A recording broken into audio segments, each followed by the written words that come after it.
प्रिय छात्रों नमस्कार। निवास क्लासेज में आपका स्वागत है। तो दोस्तों आज का वीडियो में हम आपको क्लास छठी का मैथ सॉल्यूशन प्रश्नावली 8.3 का प्रश्न संख्या 1 का ए से हल करेंगे। ठीक है, प्रश्नावली 8.3 में प्रश्न 1 में जो टोटल क्वेश्चन है ए से लेकर एच तक, ठीक है, इन सभी क्वेश्चन को आज की वीडियो में आपको सोल्यूशन मिलेगी, तो वीडियो को अंत तक देखिएगा।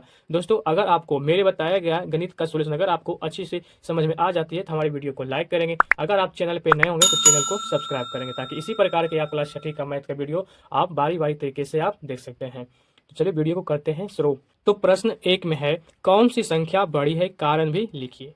दोस्तों ये प्रश्न मैं आपको अच्छी प्रकार से समझा देना चाहता हूँ। इसमें बताया गया है कि कौन सी संख्या बड़ी, यानी कि आपको ए में प्रश्न में इसमें और इसमें ये कौन बड़ा है और कारण भी लिखना है। अगर जो बड़ा है तो किस प्रकार बड़ा है ये कारण भी आपको लिखना है। तो चलिए पहले हमने यहाँ पे क्या करते हैं कि इन सभी प्रश्न को अच्छी प्रकार से कॉपी पे लिख लेते हैं, जहाँ आपको हम अच्छी प्रकार से समझाने का पूरा प्रयास करेंगे। तो दोस्तों यहाँ पे हमने प्रश्न ए और बी को पहले लिख लिया है। ठीक है, अब आपको देखना है कि प्रश्न ए में क्या है 0.2 या 0.3, यानी ये दोनों में बड़ा कौन है। ठीक है, तो पहले आपको हम इसको प्रश्न को लिख लेते हैं। ठीक है, इस प्रकार से पहले आपको बना लेना है, उसके बाद 0.3 लिख कर। ठीक है, अब आपको ये दोनों में देखना है कि इकाई का स्थान क्या है, दोनों तरफ समान है, और ये दशमलव के बाद वाली संख्या क्या है 2 है और ये 3 है।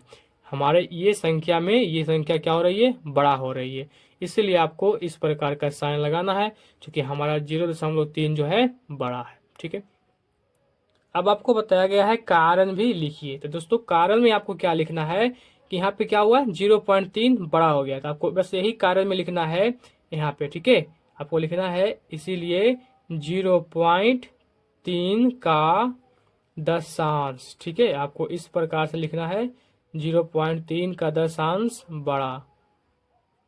बड़ा है। किससे बड़ा है, तो 0.2 से। ठीक है, इस प्रकार से आपको लिख देना है।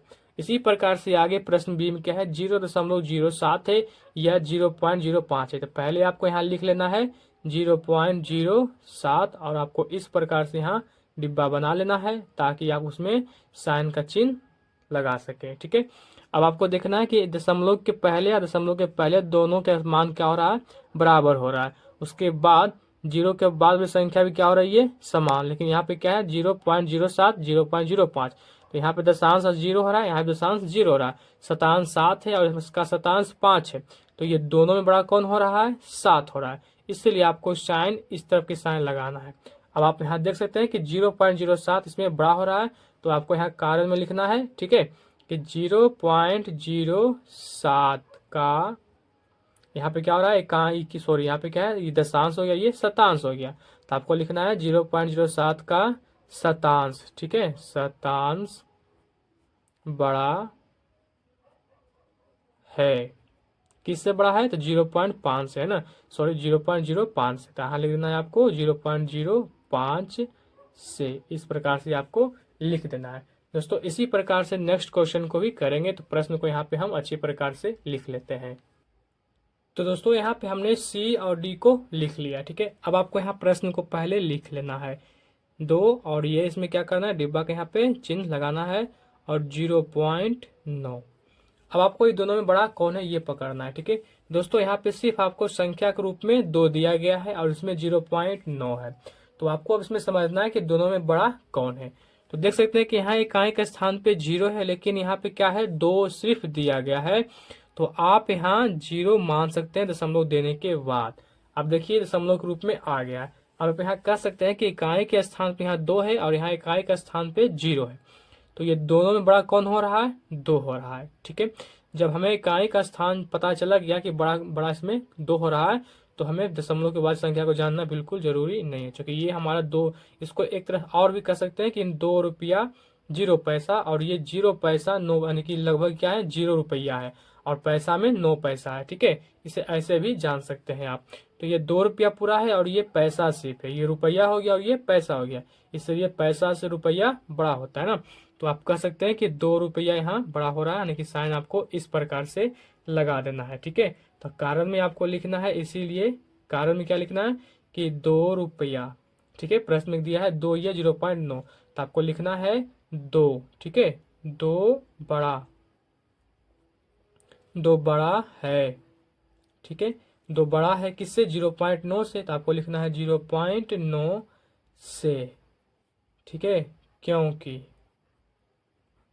आपको लिखना है क्योंकि इकाई, इसमें क्या है, इकाई अंक 2 है, ठीक है। और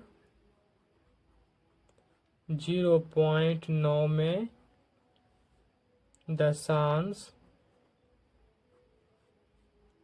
क्या है, छोटा, यानी कि 0.9 में दशांश 9 है, जो 2 से छोटा है। आप इस प्रकार से भी लिख सकते हैं। आप इतना बड़ा भी नहीं कर सकते, डायरेक्ट लिख देना है आपको कि 2 बड़ा है 0.9 से, बस, ठीक है। उसके बाद यहाँ पे क्या दिया गया है, डी है, ठीक है। तो डी में क्या है कि 0.4 या 0.04 है।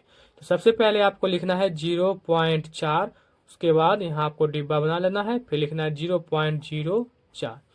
अब आपको देखना है कि इसमें बड़ा कौन है, ठीक है। तो देख सकते हैं कि इसका इकाई अंक में क्या हो रहा है, 0, इसका इकाई अंक में भी 0, तो यहाँ 0 और 0 समान हो गया है। अब आपको दशमलव के बाद की संख्या में चलना, तो यहाँ पे देख सकते हैं कि 0.4 है और यहाँ दशमलव में 0 है।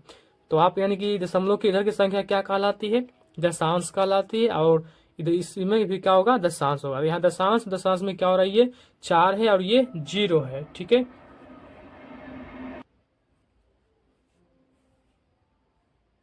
तो इसीलिए आप कह सकते हैं कि 0.4 जो बड़ा है किससे, 0.04 से, ठीक है।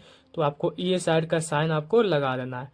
अब आपको कारण में लिखना है, ठीक है। तो इसीलिए 0.4 बड़ा बड़ा है 0.04 से, ठीक है। क्योंकि आप ये भी लाइन लिख सकते हैं, क्योंकि 0.04 का दशांश, ठीक है, दशांश छोटा है, ठीक है। इस प्रकार से आप भी लिख सकते हैं। तो दोस्तों यहाँ पे हमने प्रश्न ई और एफ को लिख लिया है। अब आपको इसको हल करना है। तो सबसे पहले आपको 1.32, उसके बाद आपको इस प्रकार का डिब्बा बनाना है 1.3। अब आपको देखना है कि इसमें बड़ा कौन है, ठीक है। तो इसका इकाई अंक 1 हो रहा है, इसका भी इकाई अंक 1 समान हो गया है, ठीक है। तो यहाँ तो समान हो गया। अब अगले संख्या हम देखेंगे, तो यहाँ पॉइंट आती है, यहाँ भी पॉइंट आती है। अब यहाँ पॉइंट के बाद यहाँ दशांश है और ये शतांश है, इसमें सिर्फ दशांश या शतांश नहीं है। अगर यहाँ पे दिया गया है शतांश के रूप में 2, तो आप यहाँ नहीं कुछ तो 0 भी मान सकते हैं, ठीक है, तब ये बराबर मान हो जाएगा। तो आप कह सकते हैं कि यहाँ 2 है और यहाँ 0 होगा, ठीक है। इसलिए यहाँ पे बड़ा हो जाएगा ये 2, ठीक है। तो आप कह सकते हैं कि 1.32 बड़ा है किससे, 1.3 से। तो आपका साइन ये साइड का साइन होने चाहिए, ठीक है। आपको इधर साइन लगाना है, क्योंकि ये हमारा क्या हो रहा है, बड़ा हो रहा है, ठीक है। उसके बाद एफ नंबर को देखेंगे। आप कारण भी लिख सकते हैं, ठीक है। क्योंकि मेरा ये बड़ा है, तो आपने यहाँ पे क्या किया, बड़ा को साइन लगा दिया। कारण में आपको लिख देना है कि 1.3 और 2, ठीक है, बड़ा है किससे, 1.3 से। इतना लाइन लिख सकते हैं, ठीक है। अब आपको यहाँ पे करना है, तो ये 0.099 है और ये दिया गया है 0.199। तो सबसे पहले हम यहाँ पे क्या करते हैं, प्रश्न को लिख लेते हैं, ठीक है। दोस्तों यहाँ पे पहले क्या है, 0 है, तो पहले आपको 0 कर लेना है, उसके बाद 9 और ये 9, ठीक है। अब आपको यहाँ पे डिब्बा बना लेना है, फिर 0.199, ठीक है। अब आपको देखना है कि 0.099 में और 0.199 में बड़ा कौन हो रहा है। तो देखिए कहाँ है, किसमें दोनों में समान 0 हो रहा है। उसके बाद दशमलव के बाद दशांश, और इसका दशांश क्या है, अलग हो रही है। यहाँ पे 0 है, यहाँ 1 है। तो इससे आप पता चलता है कि 0 और 1 में बड़ा कौन हो रहा है, दशांश से पता चला गया यहाँ पे क्या 1 बड़ा हो रहा है, ठीक है। तो आप कह सकते हैं कि इसका दोनों में मान जो है बड़ा मेरा कौन हो रहा है, 0.199 हो रहा है। तो इसीलिए आप इसका बड़ा साइन लगाइएगा क्या, 0.199, ठीक है। यानी कि आपको इस तरह का साइन इधर लगा देना है, ठीक है। इसी तरह से अगला प्रश्न को भी हल करेंगे। तो यहाँ प्रश्न को लिख लेते हैं। तो दोस्तों यहाँ पे हमने जी और एच को लिख लिया है, ठीक है। यहाँ पे जी है। अब आपको देखना है कि 1.6 या 1.60, तो पहले आपको यहाँ लिख लेना है, ठीक है। इस प्रकार से प्रश्न को सेम, ठीक है। अब आपको देखना है कि दोनों में बड़ा कौन है। तो देखिए इसका दशमलव के पहले 1 और 1 समान हो रहा है। उसके बाद देखना है दशांश के रूप में, तो यहाँ दशांश का स्थान पे 6 है, इसका भी क्या है, 6 है।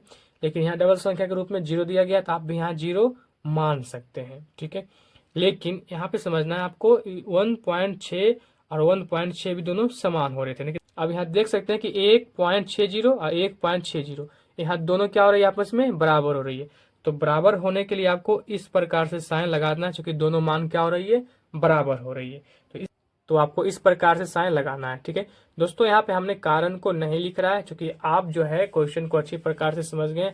आपको स्टार्टिंग में हमने कारण को लिखना बता दिया कि कारण आपको कैसे लिखना है, आप समझ गए हैं। तो हम यहाँ पे बारी बारी से कारण को नहीं लिख रहे हैं, क्योंकि वीडियो बड़ा बन जाती है। ठीक है, इसीलिए आपको कॉपी पे जब आप हल कीजिएगा तो आपको कारण भी लिखना पड़ेगा। ठीक है, अब आपको एच नंबर को हल करके दिखाते हैं। तो सबसे पहले आपको यहाँ लिखना है 5.54। उसके बाद संख्या को बड़ा बनाने के लिए आपको पहचानने के लिए यहाँ डिब्बा बनाना है, फिर क्वेश्चन को सेम लिख देना है। ठीक है, अब आपको देखना है कि ये सभी संख्या में बड़ा पहले कौन हो रही है। तो दशमलव के पहले और दशमलव के पहले में जो इकाई अंक के स्थान पे वो समान हो रहा है। उसके बाद शतांश के स्थान में देखना है, तो ये 4 है और यहाँ 0 हो रही है।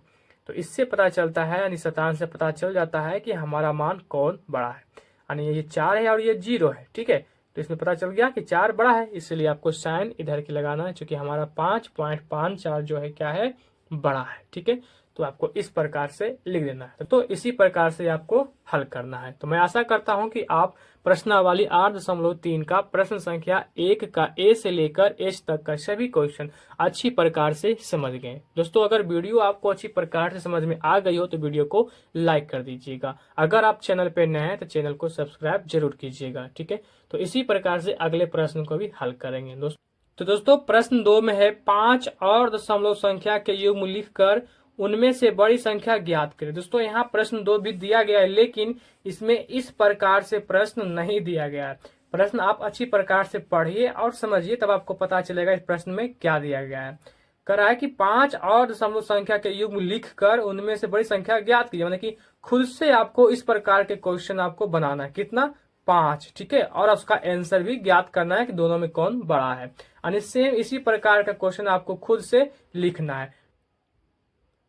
तो दोस्तों, यहाँ पे क्या किया, प्रश्न 2 के लिए खुद से 5 क्वेश्चन मानना है। कितना? 5 क्वेश्चन। ठीक है, तो सबसे पहले हम यहाँ पे 5 क्वेश्चन को तैयार कर लेते हैं। तो पहला क्वेश्चन में लिख देते हैं क्या, 0.12 या 1.02। ठीक है, उसके बाद दूसरा का प्रश्न हो जाएगा 1.234 या 2.4, सॉरी 0 और ये 4। ठीक है, कुछ भी आप मान सकते हैं। ठीक है, तो प्रश्न 3 में है 5.40 या 0.54। ठीक है, प्रश्न संख्या 4 में हो जाएगा 1.40 या 0.40।